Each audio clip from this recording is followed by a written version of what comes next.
Muito bem, nos próximos minutos nós vamos falar sobre hidrocefalia. Aqui nós temos uma visão lateral da parte superior do sistema nervoso central. Este é o hemisfério direito, visto em sua porção interna. Este é o corpo caloso, um pouco mais abaixo o terceiro ventrículo. Aqui o quarto ventrículo. Comunicando terceiro com quarto ventrículo, nós temos o aqueduto de Sylvius. E finalmente, um pouco mais abaixo, um grupo de orifícios comunica o interior do quarto ventrículo com a superfície externa de cerebelo, cérebro e medula. Ao clicarmos no primeiro botão, o sistema ventricular fica mais evidente. Vamos fazer uma ampliação. Aqui está. Este maior é o chamado ventrículo lateral, que se comunica com o terceiro ventrículo através do forame de Monro. O terceiro ventrículo se comunica com o quarto, situado um pouco mais abaixo, através do aqueduto de Sylvius. E finalmente os forames de Luschka e Magendie permitem que o líquido no interior do quarto saia para a parte externa, banhando a superfície de cerebelo, cérebro e medula. Muito bem, vamos voltar à visão panorâmica. Ao clicar no próximo botão, uma seta amarela vai revelar a dinâmica da produção e circulação do líquor. Portanto, acompanhe. Veja, o líquido produzido no interior do ventrículo lateral se junta ao líquido do terceiro, que vai se juntar ao do quarto e finalmente vai ganhar a superfície externa através desse orifício. Vamos voltar à visão panorâmica. Veja, o líquido é produzido profundamente no interior do sistema nervoso central e precisa ganhar a superfície externa para ser finalmente absorvido por esta grande veia situada no alto do crânio, o chamado seio sagital. Isso é importante compreender para imaginar o que poderia ocorrer no caso de uma obstrução a esse livre trânsito. E para simular uma obstrução, nós clicamos no próximo botão. Nós vamos simular uma obstrução na altura do aqueduto de Sylvius. Acompanhe.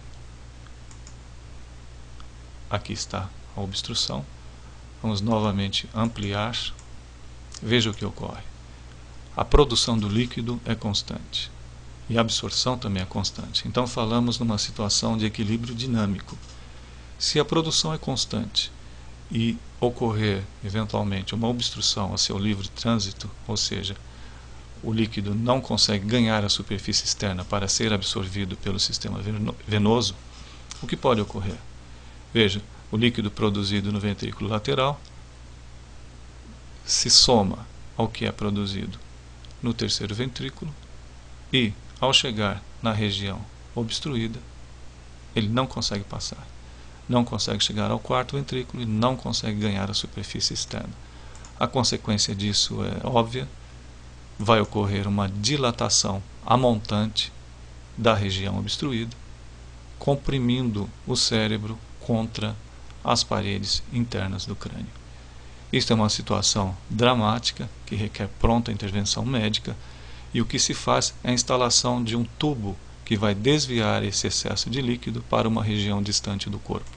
Aqui está, o líquido penetra nesse tubo e é levado, geralmente, para a cavidade abdominal ou peritoneal.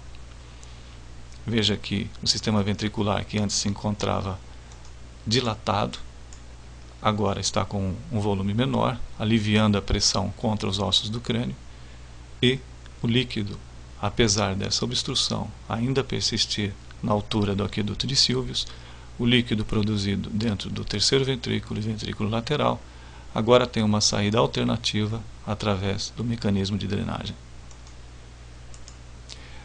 Uma complicação eventual desse mecanismo de drenagem é a obstrução da ponta inserida dentro do sistema ventricular. É o que nós vemos a seguir. Aqui nós exemplificamos com um coágulo sanguíneo. O líquido deixa de ser drenado através do tubo e o sistema ventricular retorna à sua situação de dilatação, mais uma vez comprimindo o cérebro contra a superfície interna do crânio. Esta é uma situação grave, dramática, que requer pronta intervenção médica para a substituição do mecanismo de drenagem. Portanto, em poucos segundos nós somos capazes de entender o que é o sistema ventricular, de que maneira o líquido é produzido e circula dentro dessas cavidades até ganhar a superfície externa para ser absorvido pela grande veia situada no alto do crânio. Nós vimos também o que pode ocorrer em caso de obstrução desse livre trânsito, que é a dilatação do sistema ventricular.